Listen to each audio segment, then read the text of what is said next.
Hello, everyone, and welcome to today's press briefing. I'm your moderator, Donna Bush. We're here to announce the main recommendations and key findings of the 2023 Minimum Wage Advisory Committee's final report. Joining us on the panel today are Mr. Lemuel Hurlston, chairperson and previous chairperson of the 2015 committee, as well as Mr. Adolphus Laidlow, director of the Economics and Statistics Office. Also with us, we have committee member Ms. Maureen Nabby, who is representing the Business and Professional Women's Club, and last but not least, Mr. Wesley Howell, our Chief Officer from the Ministry of Border Control, Labor, and Culture. Also joining us in the studio today are senior members of government and members of the media. We go first to Mr. Lemuel Hurlston, who will provide an overview of the committee, its findings, and the recommendations of the report. Mr. Lemuel? Thank you, Donna. The Minimum Wage Advisory Committee first convened in January 2023 and was given the mandate to do the following four things. One, to investigate the adequacy of the current minimum wage. Two, to research and collect a wide range of data to consider the impact of a new minimum wage at various wage points. Three, to consider whether the country should establish various minimum wages for specific industries, sectors, age groups, or four, to provide the agreed findings and recommendations in a final report. The membership of the committee had representation from the 2015 committee, from the Cayman Islands Legal Practitioners Association, University College of the Cayman Islands, the Economic and Statistics Office, the Business and Professional Women's Club, Cayman Contractors Association, the Cayman Islands Small Businesses Association, Cayman Finance, Cayman Islands Tourism Association, the Chamber of Commerce, civil society, including youth and a Sister Islands representative. The International Labour Organization was also engaged for technical support to utilize data obtained to determine the adequacy of the existing minimum wage and implications for any proposed increase.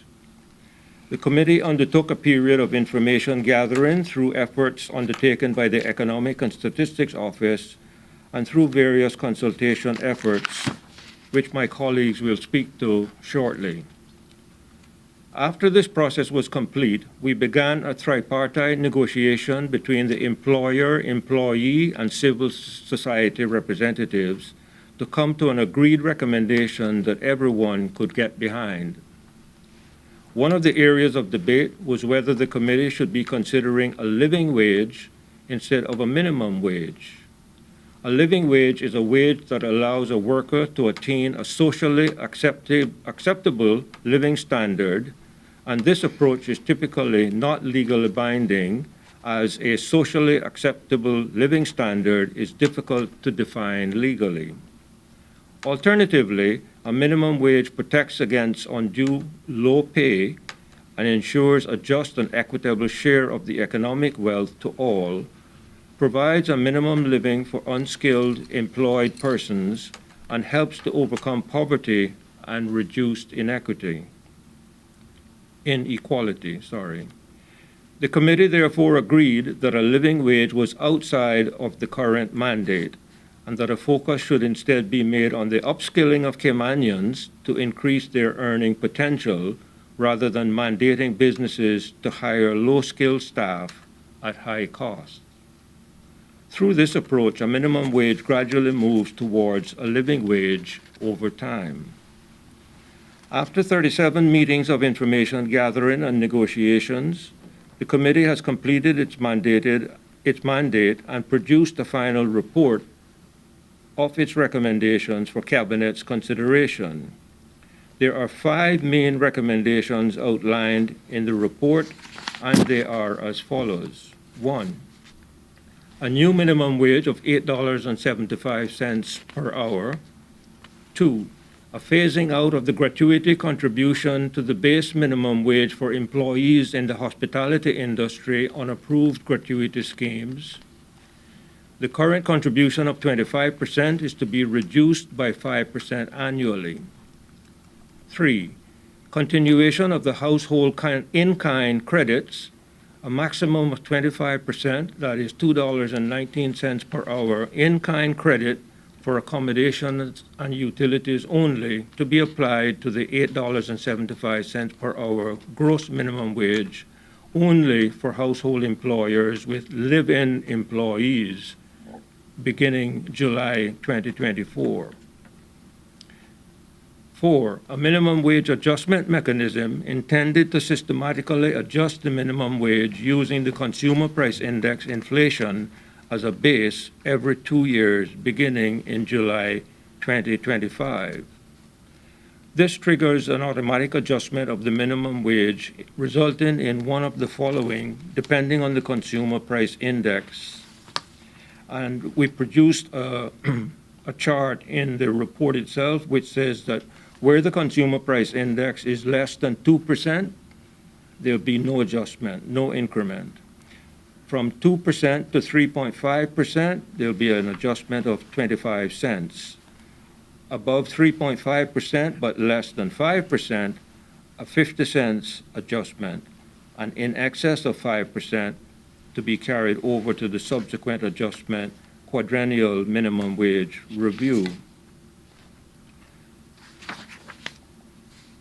5, a student minimum wage of $6 for persons 12 to 17 years of age to encourage employers to hire young Caymanians instead of taking out work permits for certain types of labor, and to also encourage young Caymanians to enter the labor force early. An additional hope is that young Caymanians will develop good work ethic and discipline by entering the workforce at an earlier stage. It should be noted that the timelines included in the report had adjustments beginning from July 2024, a full phasing out of the gratuity contributions by July 2029, and the implementation of a minimum wage adjustment mechanism by July 2025. However, given the timeline we are currently on, these recommended timelines for implementation are likely no longer viable. Thank you. Thank you very much, Mr. Hurlston, for that. Next, we'll hear from Mr. Adolphus Laidlaw, the Director of the Economics and Statistics Office. He will provide insight into ESO's findings and the economic implications of the minimum wage. Mr. Laidlaw? Thank you, Dana. Good afternoon, ladies and gentlemen, members of the media, everyone listening to this briefing today. Following the remarks from Mr. Hurlston, the chair of the Minimum Wage Advisory Committee, let me declare up front I don't have a speech. I have a series of bullet points which I will talk about during this briefing. Our role as representative ESO in the committee was really to put facts to the discussion. And as a result, we were responsible for a lot of the research and collection of data and analysis of that data. Now, I was assisted by the staff of the ESO, namely Mr. Ralston Holston, who is sitting in the back, our senior economist, and the economics unit of the ESO. I was also assisted by senior statistician Travis Walters. He did a lot of the IT-related work, and I just want to say thank you to Mr. Ralston, the economics unit, Travis Walters, and the ESO. From the onset, our job on the committee was to keep the committee grounded in facts, as I said earlier, and we thought it was important to set realistic thresholds at the start of the initial discussion. So our aim was to obtain members' agreement on what we call an upper and a lower limit boundary. Now, the reason we were doing this is because we wanted to make sure that the economy is not severely affected. Because with minimum wage, persons may think that $15 is okay to the person receiving the money, but it may not be okay for the persons paying the money. So we had to set the parameters for the persons in terms of the business ability to pay, and at the same time, employees not falling under the poverty line. So that threshold went from $6.44 up to $9. So in other words, what I'm saying is that The minimum wage could not be set below $6.44 because you're setting it at the poverty line, and it could not be set above $9 because a lot of the small businesses will be severely affected and as a result would not have the ability to pay. Other deliberation, because the tripartite committee on one end, we had the representative of employees and the representatives of employers, and the negotiation ensued. Hence, the final result being the $8.75, which is less than the $9. Also, what we did is contact the ILO. The ILO is a specialist organization on labor setting and minimum wage regime, and they analyzed the data, submitted a report to the committee, and their findings were as follows. In 2022, the minimum wage level has lost 18% of its purchasing power since 2016. In 2023, this loss will likely increase to about 31%. That was their first summary conclusion. What they advise is that social dialogue and bargaining should be informed by statistical indicators, and they should be fundamental to any wage setting regime. Thirdly, the current minimum wage of $6 was 27.8% of the average wage of the population, which they considered to be considerably low by international standards, and more so a high-income country. And finally, the ILO suggested that the minimum wage could be increased to about $10.50 per hour to reach approximately 50% of the nominal hourly wage rate. However, they also cautioned that adjusting the proposed minimum wage should be gradual, such that undue impact on businesses are not realized immediately. Now, in terms of the impact on the minimum wage, I will look at the beneficiaries. The proposed minimum wage of $8 could directly impact 10,457 persons. Now, these persons are the count from the labor force survey as at mid-2023, just before we submitted our report in October. Of these, over 8,000 employees of businesses and over 2,400 are from households. 23% of the beneficiaries would be low-income Caymanians. 77% are non-Caymanians. Females make up 60.2% and males 39.8%.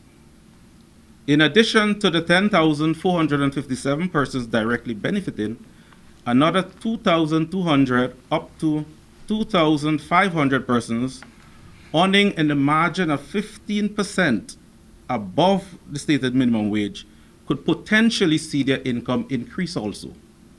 Simply because as we bring up the lower band closer to those persons, they would have had extra skills and extra responsibilities, supervisory responsibilities that is, that now needs to go higher so they can supervise persons with minimum wage. So those persons may be affected. What are the costs of the minimum wage? The overall cost to the economy is estimated at $51.5 million in annual terms. The businesses will pay approximately 38.7 if implemented, and household 12.8 million. From the business side, Caymanian employees could receive $13.2 million, and non-Caymanian would receive the other 38.3 million. From the household side, Caymanian employees will receive only 0.6 billion, while non-Caymanians will receive 12.2 million. And these are all in annual terms. In the context of the overall economy, the total minimum wage payout is equivalent to approximately 2.1% of the national wage bill. What I mean when I say the national wage bill, I'm talking about when every firm who's paying, everybody who's receiving some kind of remuneration for labor, the total of that figure is $2.51 billion a year in the Cayman Islands, which is approximately 46% of the GDP. And I'm taking these figures from the 2022 GDP report. If you want to learn more about that, you can go to our website, eso.ky. Industries with the highest number of low-paying employees: elementary occupation, persons who are employed at households. These persons will see approximately $102 more in their salaries. Next, we had accommodation establishment. On average, persons employed at those establishments can see approximately $100 more on their weekly pay. Restaurants and mobile food services, an extra $95. And administrative and support activities, now, which include persons like security guards, janitorial and cleaning services, car rental workers, and the like. They will receive approximately $88 on their weekly pay. The impact on small businesses, as I said before, small businesses will pay approximately $38.3 million. Businesses with 5 or less employees will see 2,100 employees benefiting. Firms with 50 or more could see approximately an equivalent 2,100 persons benefiting. On average, business with up to 5 employees can incur an additional cost of just $103 per week per employee, while firms with employees between 6 and 10 and businesses 50 or more will see approximately $87 per employee per week more. In terms of households, just over 2,400 persons were employed at the household at a cost of $12.9 million. Caymanian employment in the household accounts for 4.7%, which is just a little over 100 persons, and non-Caymanian was 95.3%, the vast majority. Generally, household employees will see approximately $102 of additional income weekly. In terms of the impact of the minimum wage on unemployment, based on the business surveys that we conducted, what we saw is that we asked businesses the question, if the minimum wage increased by $1, what would your response be? If it increased by $2, what would your response be? And that went up to $4 because we want to gauge how it will impact the economy. That's what we wanted to do. Businesses said if it increased generally between 3 to 4, then they will basically make some persons redundant. Some persons will lose their jobs. And as you know, the minimum wage increase just under $3. So we are hoping the negative consequences, of unemployment is not increased. But generally, when we put all that survey together, what we tabulate is that about 700 persons can lose their jobs based on what the businesses said. What we would say from the ESO perspective, it is hard to believe that 700 of persons, of what we will call essential persons, losing their jobs given this economic climate, given that they are security guards. Do you get rid of security guards because you have to pay more? And do you get rid of domestic helpers because you pay a little more? So it's very unlikely. So at the ESO, what we thought is that you would lose more, it's more around 200 persons could possibly lose their job rather than 700 as tabulated from businesses. In terms of consumer price index, because I know this is an area that a lot of people will be concerned about in terms of passing on the costs. Every firm in the Cayman Islands do not have low-income employees. And each firm have different proportion of low-income employees. So what is likely to happen is that the firms with the highest costs are likely to try to pass it on, if it's possible to pass it on. Because in some cases, it may not be possible. It depends on competition in the marketplace as to whether you can pass it on or not. If it is that the firms who can pass it on, we estimate that approximately 3.1% inflation will result. And some of I'm just going to list some of the type of businesses that we will expect that to happen. Would be personal services, meaning that the hairdressers, sorry ladies, barbers and other beauty treatments, pet care services, washing and dry cleaning, businesses that involve in personal care are likely to increase prices up to 22.9%. That's about 1/5. Administrative and support services, which is the security guards, janitorial services, could increase prices approximately 10.2%. Agricultural products, 7%. Restaurant food could be up to about 5%. Art, entertainment, and recreation, 4.1%. Wholesale and retail could be increase about 3.1%.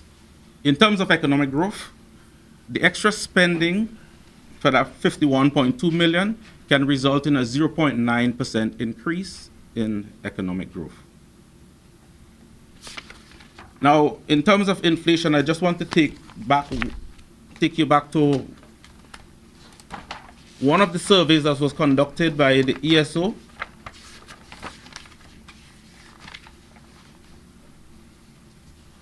And we want to say that the supermarkets as an example, which I know a lot of persons will be concerned about, supermarket raising their prices.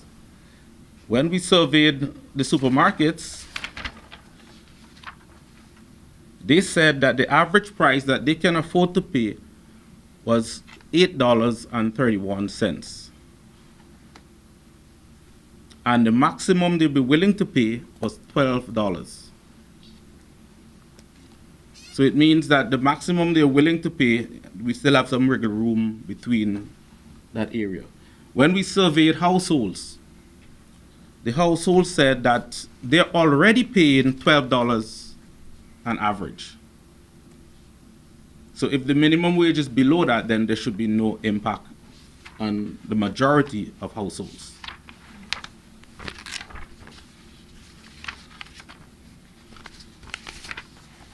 I think I wanted to explain a little bit the adjustment mechanism, but I think Chairman Holston already covered some of that. Just to say though that with the minimum wage adjustment, the key, what we thought was that by putting such an adjustment, it will help businesses not to have to suffer the consequences of unknown inflation, increase in minimum wage, and to smooth expenditure. So it is designed such that at no time, no matter what inflation is, the minimum wage will not increase by more than 50 cents.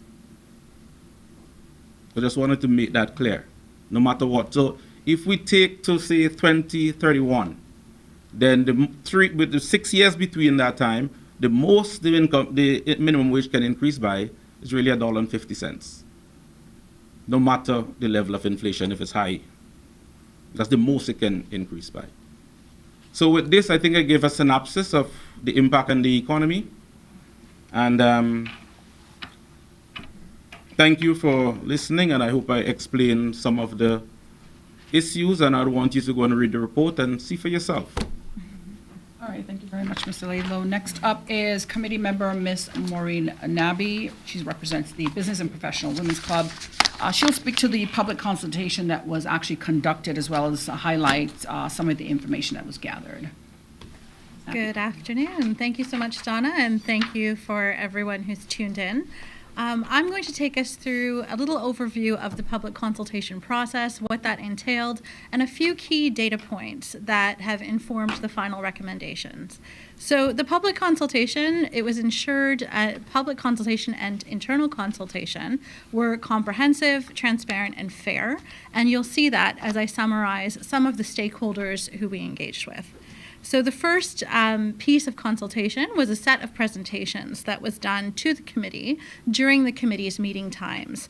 And that included a presentation from the Department of Labor and Pensions, which gave us a legislative overview for a full understanding of the legislation that we were working within, and also the gratuity framework, how that currently works, and enforcement issues that DLP had been seeing.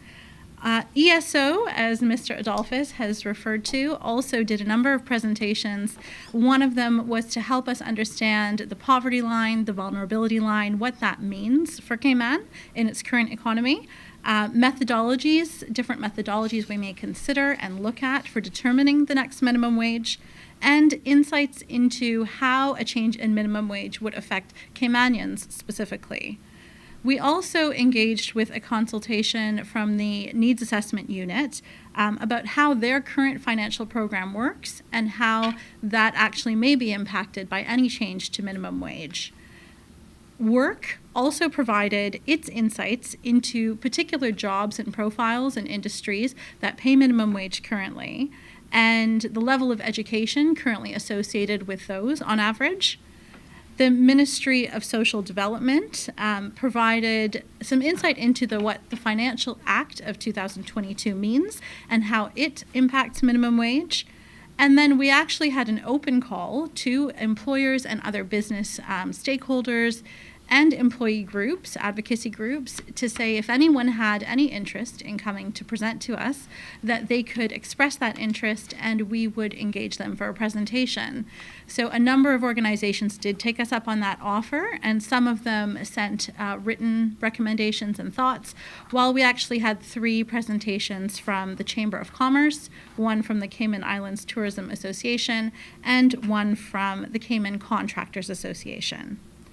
The Minimum Wage Committee actually also engaged Cordell Riley. So Cordell Riley is the chairman of the Bermuda Wage Commission, which recently in June 2023 determined a national minimum wage for Bermuda of $16.40 US per hour. And he provided some insights on what their process was and what considerations they had made. The committee really wanted to provide the opportunity for the public to have space in that consultation as well.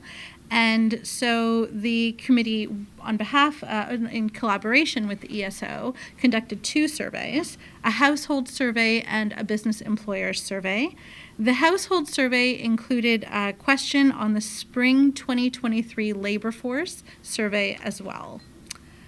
Most households surveyed actually proposed a minimum wage of $10 an hour, including households with employees, and most households indicated that they would continue to keep their employees irrespective of a price increase to the minimum wage. So this echoes what Mr. Adolphus was saying earlier.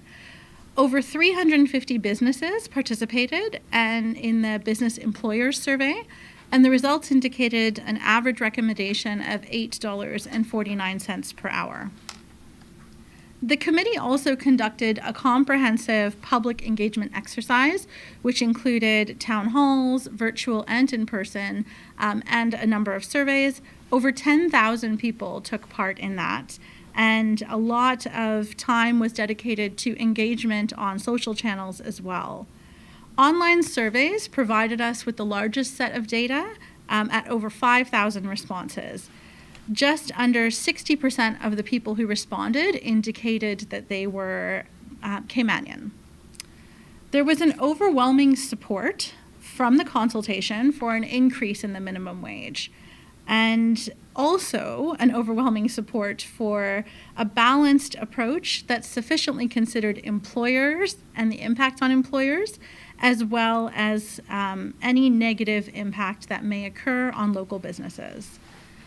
In terms of commentary, the rising cost of living was a large piece of the comments that came through, and the average proposed minimum wage received via that public engagement survey was $10 to $11 CI per hour, except for the household employers who I'd mentioned earlier said 9 to 10 was the range that would work.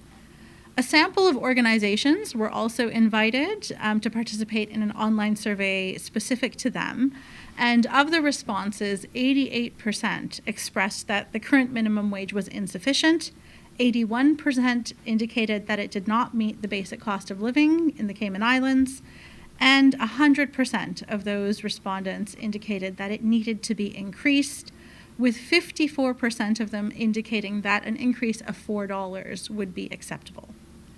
The overall findings of the consultation conducted was that the existing minimum wage of $6 an hour is insufficient and does not allow those in receipt to meet their basic costs of living. Those are some key overview points of the consultation process and data points that have helped informed these final recommendations. Thank you. All right, thank you, Ms. Nabby. We now go to Mr. Wesley Howell, the Chief Officer from the Ministry of Border Control and Labor, as well as Culture, for final remarks. Thank you, Donna, and I just want to say thank you from the ministry perspective on the hard work that was done by Mr. Helston and the rest of the Minimum Wage Committee. They had very active and engaging conversations, both internally amongst themselves, but also with the general public, business owners and employees alike. No small feat to get to a recommendation. It is a testament to their work that they've done, particularly looking at the economic impact, as well as a poverty line, to come with a recommendation that is somewhere in the middle. And just want to thank the team that worked from the Department of Labor, Mr. Tisha Goring, Ms. Daniel Roberts from the ministry, who worked very hard to support the committee, Deputy Chief Officer Debbie Ann Whitaker. So lots of work went on to ensure that they had the administrative support necessary to move this along and get to the point that the report's been now tabled by Cabinet and public here and now for further consultation.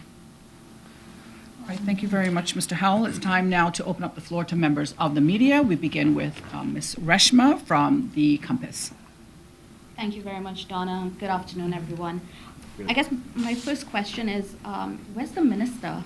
Why don't we have the minister here to kind of inform this conversation? This is a listening exercise. I'm here to represent the ministry and the minister. We really want to hear from general public, the employers who now have a number that's made public and gather that feedback. We have a month to get that feedback, and then the minister will take that forward to Cabinet. So while he's not here, this work is really for his consideration and further consideration by caucus and Cabinet. All right, Wesley, sorry, I'm going to put you on the spot there. You said a listening process. Does that mean that the government hasn't decided on raising the minimum wage, or has agreed with the figure that the committee has put forward? At this point, the government's noted the amount that is there and really wants to have the public feedback on this. And that was a specific requirement from the Cabinet, is to go back out with the exact numbers, the entire report, so folks can see the work that's gone in the consultation that's there, and the economics as set out by the team from ESO, and then that will go back for a final decision. All right, so you said a month for the consultation period. Yes. Do you have a timeline for when we will actually have a firm answer from government on, yes, we are moving forward with an increase in the minimum wage, and when we can expect that to actually kick in? Yeah, timelines-wise would be measured more in weeks rather than months. So once that feedback is considered, compiled, and put through to caucus and on to Cabinet, that's a process of weeks. Any further legislative amendments have to go forward through Parliament. That's a longer timeline. 28-day notice period and drafting and other things would have to happen. So that process would take months. Yeah. I'm glad you raised the legislative part of it, because naturally with changes like this, is that where the process is heading? Is it going to be, or is it going to be an administrative change? Because with an administrative change, you don't need to go through the 28 days process. Is that the thinking? It would depend, because some of the recommendations also touch on areas that are covered by legislation, in particular the recommendation on gratuities. So that's an area where we would need some legislative amendments, in addition to any orders that could be done to adjust the minimum wage levels itself. Okay. Mr. Hurston, I guess I want to get from you, the committee has had almost a year-long consultation. You've gone through this process. You've gotten the feedback. You've gotten the suggested numbers. Are you disappointed that we have to go a step further in this process by eliciting more views rather than just having action taken? We're not disappointed at all. When we began this exercise, we said two things. to the public. We said, first of all, we were not starting from scratch because we had the foundation work of the 2015 report. And secondly, and more importantly, we emphasized that our work was to be advisory only. So once we have tendered our advice, that fulfills our mandate or our terms of reference.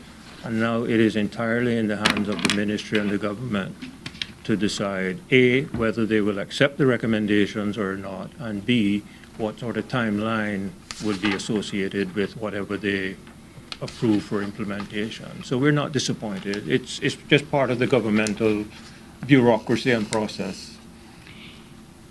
Such a finessed response. It still leaves it open, though, for the public to understand that the government can say no increase at all. Correct?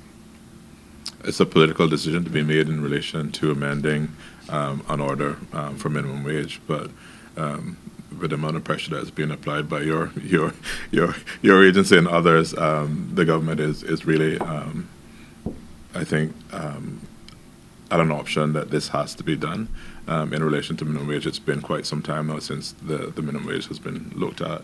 And from a process perspective, I think, well, I know Mr. Harrison and his team wanted to do sort of a report, post-report tabling press conference as we're having now to walk folks through the report. It's actually quite meaty, and most persons won't read all that's in there, but it is quite comprehensive in terms of the recommendations, how they got to the recommendations, and even the additional reports at the back from folks who weren't quite happy with the level of recommendations that were in there. So that's an entire comprehensive document that covers all that.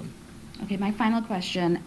In the report, you had representations from CETA and the business, the Chamber of Commerce as well. CETA in particular, adverse to changing the way GRATs are, addressed in the minimum wage. Are you open to reversing your position on phasing out of the GRATs, given the protestations that we have for those changes? No. The committee has completed its consideration, and it heard from the industries that submitted those minority reports. It invited those industries to make representations to the committee. We listened to them. We invited them to put their concerns in writing in the form of a minority report, which they did. We've included those minority reports in our final report. So we've been completely open and transparent in that regard, but our recommendations will not change. All right, thank you very much. Thank you very much, Reshma. We'll now call on April Cummings from Radio Cayman. Afternoon, everyone. Some of these questions, Mr. Lalo, I think you did answer, but I just want to make sure that you did. I did try very hard to read the report. There are many pages, many appendixes. There's a lot of information in there, and there was a lot of why in there. So just to be clear, you may have touched on this already. So one of the questions one of our listeners asked is basically looking at the cost of living in Cayman as it is today, what they're living and seeing with right now, will this not make prices higher for them? To be direct, in some cases, yes. Because some businesses depend a lot on low-cost labor, or what we say low-scale employment. Mm-hmm. And if the low-scale employment is increasing, they will have no choice but to pass on some of those costs.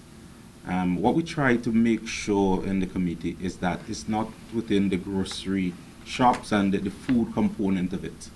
So we wanted to make sure that at least those wholesale and retail related businesses are not adversely affected. But as I explained earlier, in personal services, the beauty salons and things of that nature that is hands-on services are likely to increase their prices. So would it be safe to say essential versus non-essential? Depending on your perspective, of course, but to a degree, things that you need to exist, utilities, food, right. Water, versus I want to get my hair done. Correct. The only thing I can add there is that The only point I want to add, it all depends on whether or not we can also pass it on. Because competition may dictate that they may have to absorb that cost. And from a statistical perspective, do you have concerns about the employers who say, well, we just aren't going to be able to afford this, or we won't be able to expand in the way that we might have because of this? How do you address those kind of concerns? From an economics perspective, we'd love that every business survive, every small business survive. But I think it's if it is that one of the major components of a business is the ability to pay employees, and to pay employees a fair wage, because the backbone of any business is hinged on their employees. And if it is that they're having difficulty paying, I think they may have to relook some aspect of their business model as to whether or not you're in the right line of business, or you can improve your efficiencies within the business to survive. So a viability Viability, kind of yes. study for yourself. Mr. Holzman, this one is a bit for you. Sure. How important do you think this work is to be doing, and what are some of the challenges that the group has faced trying to get to this point? Well, I think the work is terribly important, and so much so that we have been asked questions in relation to cost of living. We've been asked questions in terms of a living wage as opposed to a minimum wage. We've been asked questions about the impact this is going to have on families, particularly in the area of childcare and education costs, etc. And we've had to say to some of those inquiries that we've been trying to stay in our lane, albeit a broad lane. We've been trying to stay in our lane in not trespassing too heavily on areas outside our terms of reference. So you'll see that the report follows largely the scope of the terms of reference, and we've tried not to go outside of what we consider our lane for purposes of making a recommendation. And you'll see in the report also that we've compared the status of Cayman's minimum wage with the minimum wages in several other territories in the region, so that we're not isolating Cayman at all, but placing Cayman in the context of the wider Caribbean. So one area that I spotted that was a potential concern relates to seniors and seniors having live-in care in their homes. Their incomes aren't getting any larger as they get older. So it may be different for someone on the front end of the spectrum for whom, I have 2 kids and I need some help. Yeah. Whereas a senior citizen or someone on a very fixed income may see some challenges ahead. And this could be anyone on the panel. Any thoughts based on what you researched and studied? Because just because I want to pay $12 an hour doesn't mean at 85 I can pay $12 an hour to have someone care for me. Yeah. So just any thoughts on that specific area? We take the point. And we've mentioned in our report that there are several areas that we would recommend for further careful study, because we didn't have the time to complete our research in some of those areas. And what we also know is that following simultaneously with our work is the work of several other government agencies, including the Needs Assessment Unit. And there may be cases to be made for persons who are going to have to need a little bit more assistance economically in order to be able to survive.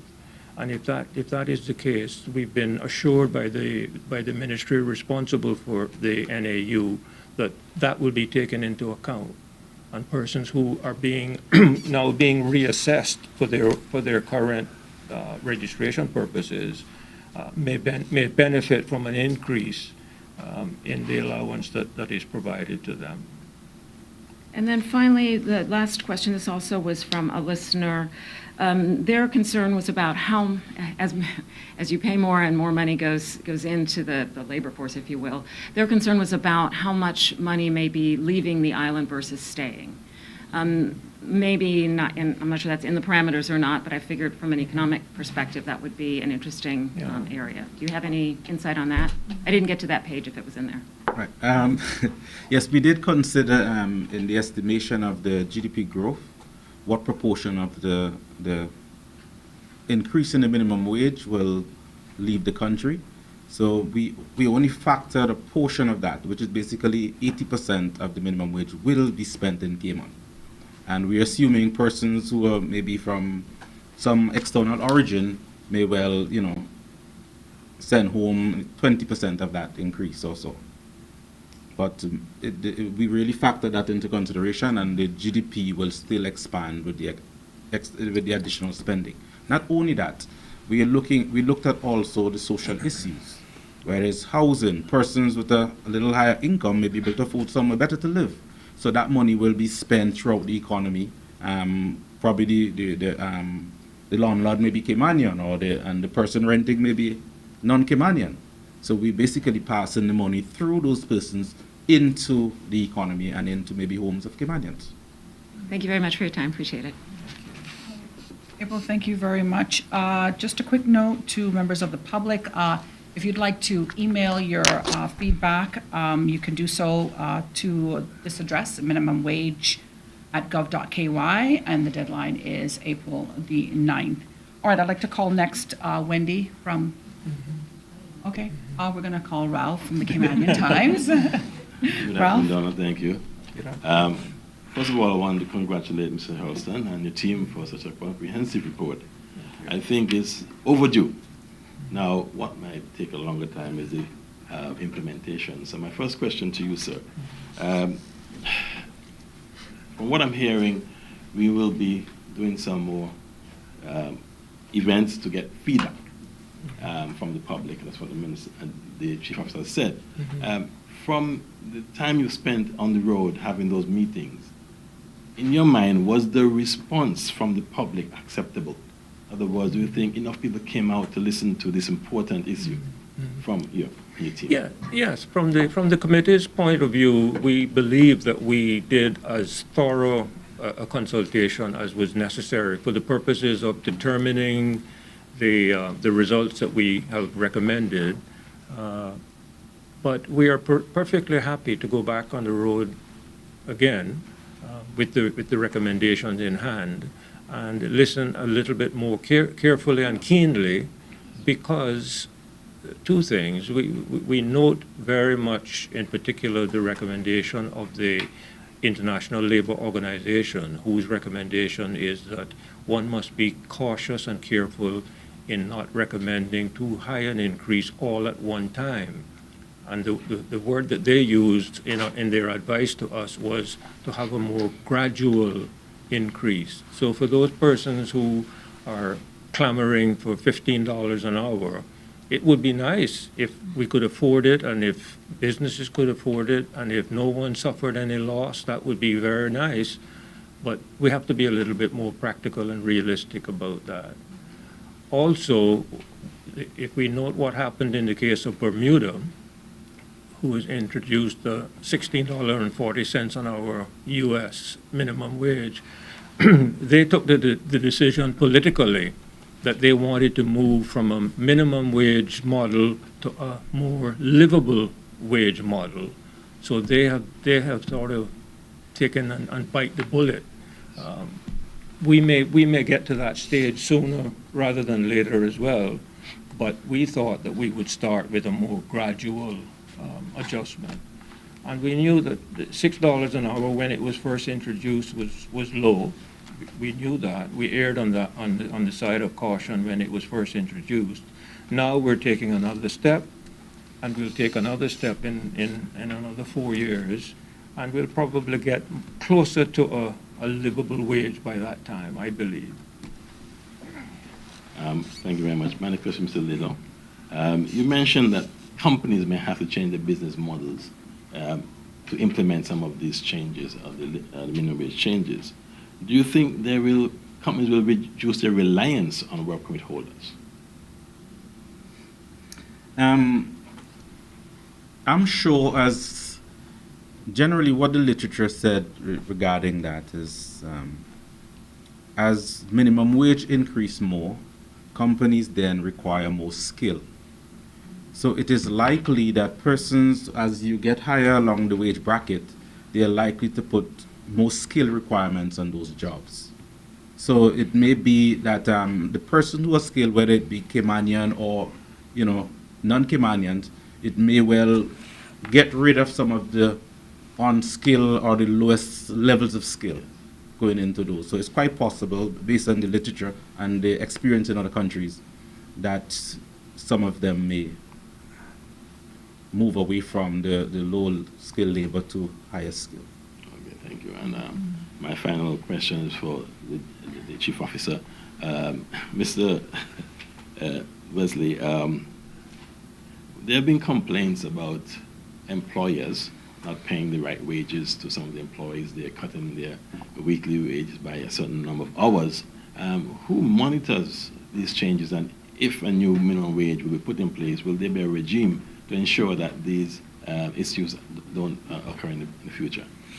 Most definitely, and the Minimum Wage Advisory Committee did hear from the Department of Labor and Pensions, who has the oversight for employer-employee relationships. They also heard from Department of Work, and that's on the work permit side of things. So in both of those, there are areas where individuals can be held accountable for satisfying their contractual agreements. Where we have a bit of difficulty is that household employers and small employers are not held by the same standard in relation to medium and larger employers in terms of their paperwork trails and other things like that. So those are some of the things that I said we need to then consider outside of the scope of just a minimum wage report, and look at some other ways that we can give teeth to the Labor Act and also from the work permit side of things. But I'll use this opportunity with my Chief Officer for Border Control hat on.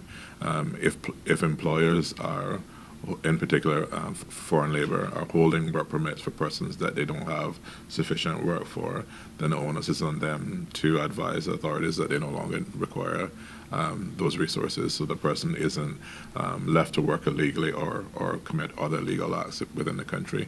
And it would be something that our departments will be taking forward, both CBC and Work, in relation to that policing aspect as well. Thank you very much. Thank you, Donna.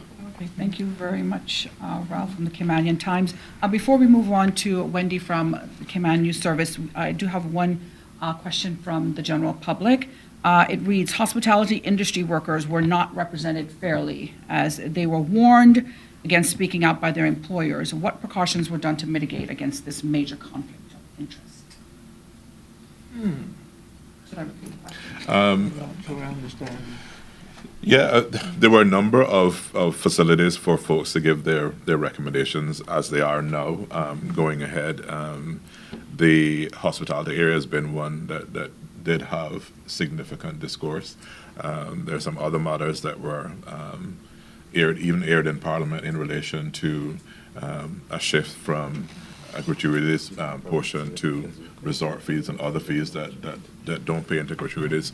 So we did hear quite a bit of a squeezing of the gratuities away from the employee and onto the employer from this resort fee. So I know that our colleagues over in the Ministry of Tourism is looking at the grants aspect and the resort fees aspect of this bit. But what I can say now is that we have another avenue for them to make their representations heard. But the recommendations in relation to phasing down GRAT and increasing the minimum wage going forward, I think would come to the benefit of the employees there for sure. Yeah, thank you very much. Now we move on to Ms. Wendy from Cayman News Service for final questions. Thank you very much, Ms. Donna. Hi, everyone.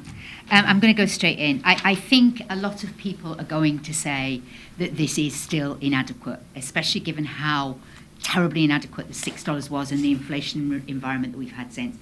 Given that the supermarkets have said that they could go as far as 12, given that the ILO has said it should be at least 10.50, and even with the plans at the moment, in 6 years, we still won't be at 10.50, and you can imagine what the inflationary environment could be by that time.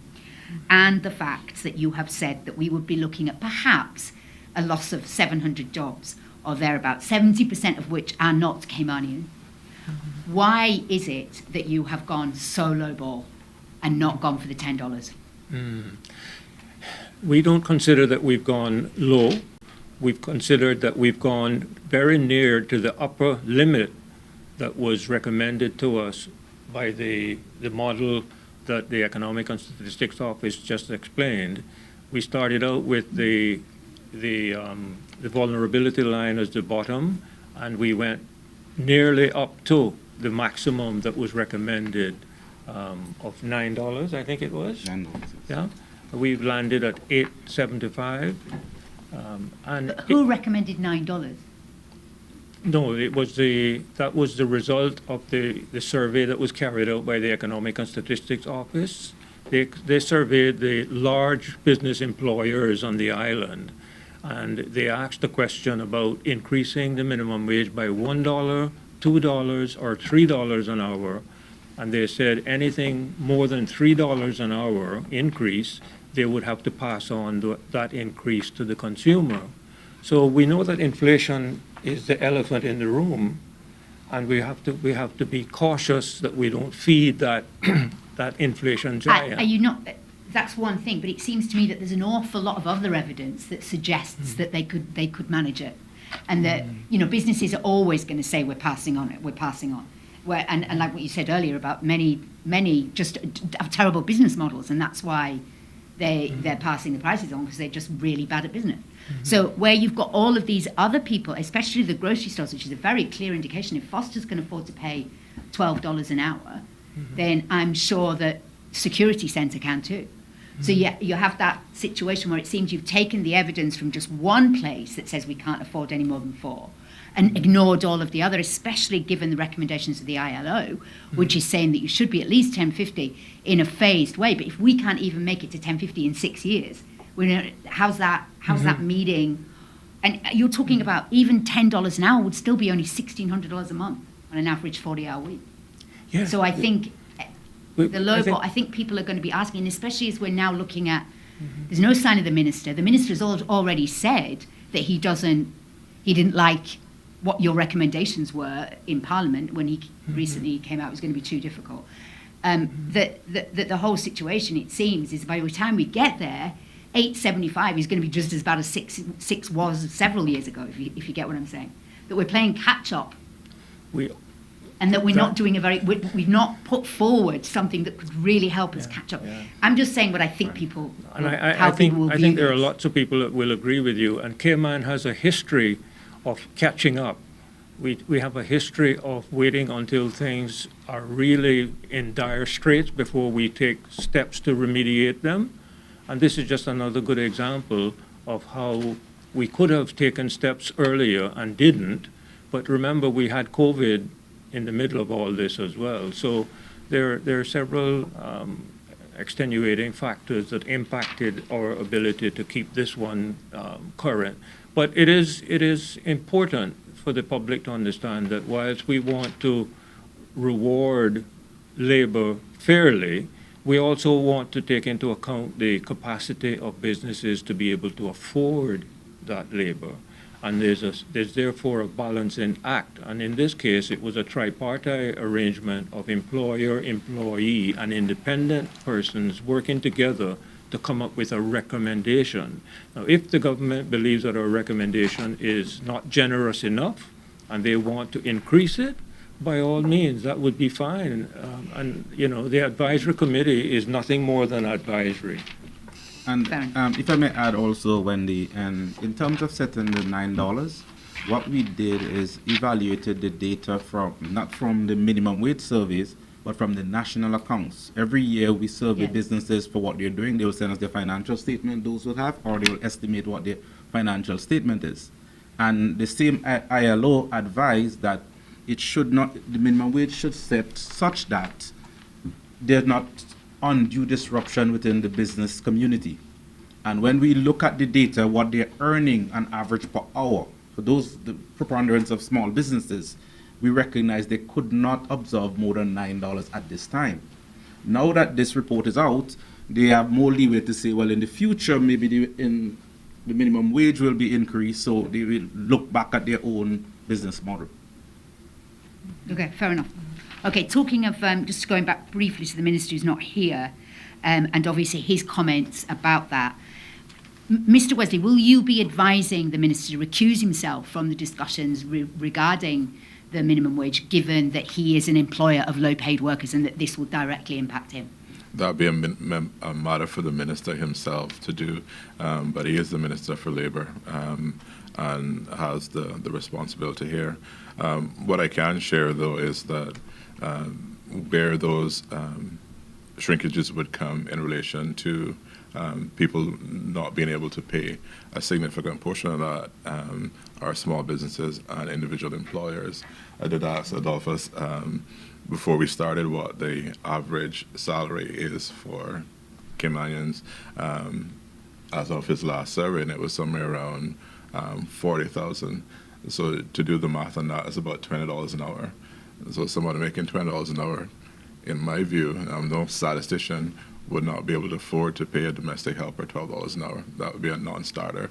So we can have academic exercises, or we can have ones like we're having now in relation to putting out that number. And some people will not act until now that they see what the number is. We were asking sort of hypothetical questions to begin with, but now folks will go pen to paper and look at this number and say, what does this actually mean for me, my business, and my household, and what cuts would I have to make to absorb the estimated $51 million that this is going to come from the local economy. So there's some real exercises there, and your arguments coming in today are no different than the committee has been doing internally for since they've been meeting for those months. So yeah. Yeah, I was just trying to work out, when there's so many different stats coming at you, why it is that we seem to have focused on one particular stat, which is businesses saying, no, we don't want to pay it, and rather than all of the other stuff that you had. That was all. I only have a final question, which is a little bit more on enforcement. Obviously, it's going to add to the... I think most people right now are paying more than minimum wage, so they're actually enforcing it wasn't as challenging as $6, but it is going to take it up to a bit further, and it's going to be, especially in the beginning, we're probably going to see more. Do you estimate that you're going to need a much bigger budget for enforcement at the Department of Labour? That is one area. Also from a work permit regime perspective, a lot of the persons affected here are working within homes, within smaller businesses. They tend not to be as organized. So from an enforcement perspective, we will be taking steps to ensure that persons who are not gainfully employed, are not, who are not from Cayman, are not here, sort of getting into mischief that would be necessary for them to survive.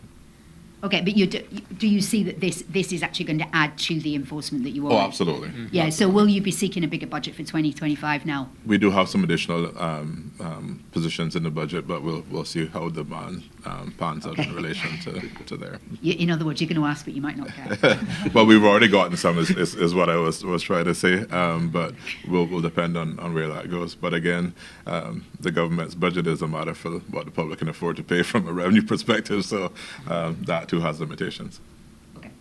Okay, thank you. I'm done. Thank you, Wendy. Before we wrap up, I do have two final questions. One comes from CMR, the other is from the public. The one from the public addresses the Chamber of Commerce, who they say represents many of the micro and small businesses on island.